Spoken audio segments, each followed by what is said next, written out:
Next poet that I'm going to read is Mercedes Roffé. This is from a book titled Floating Lanterns and translated by Anna Dini. I really love Mercedes Roffé. She, if I remember correctly, she's a Mexican poet, but she might be Galician Spanish. Nope, Argentina. Wrong on both accounts. I apologize. Um, but uh, she was one of the first actually Argentinian poets that I read, and outside of maybe like was Pizarnik Argentinian? Um,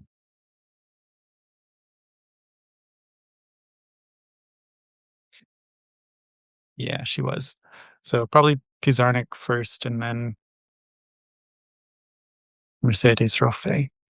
But what I love about her work is that it really rambles from like it rambles in that like metaphysical sense that Octavio Paz really works uh, to death and then to rebirth and then to death once more. Um, but she's also in that tradition of like feminist poets who write longer poems, which I love.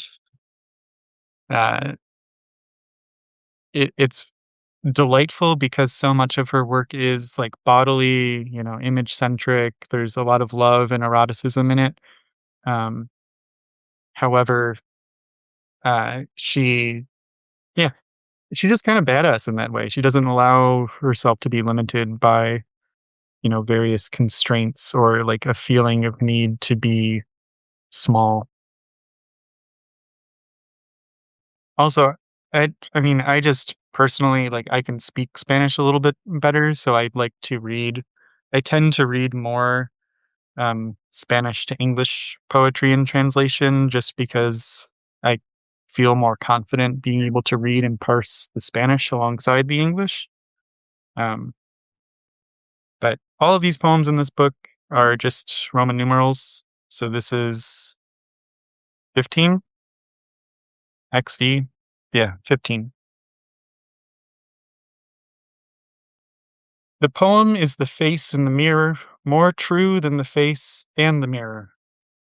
The poem is the flow of blood beyond the body, the rhythm of blood beyond blood, its rigorous channels, its muffled and unitary beating.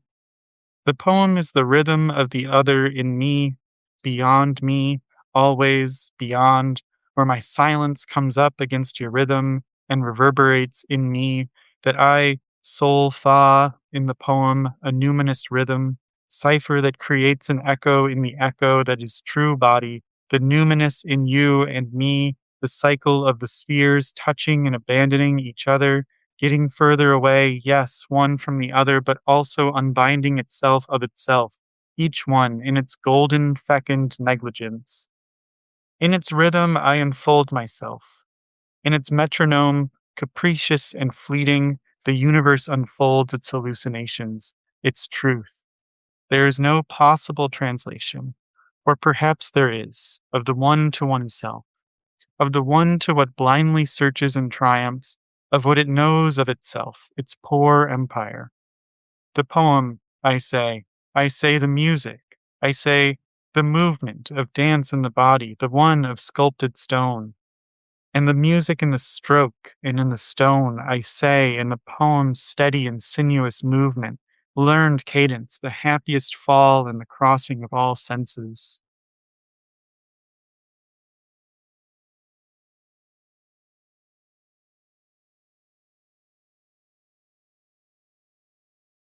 El poema digo la música, digo el movimiento de la danza en el cuerpo, el de la piedra esculpida y la música en el trazo y en la piedra digo, y el movimiento sinuoso y firme del poema, docta cadencia, bellísima, caída en el cruce de todos los sentidos.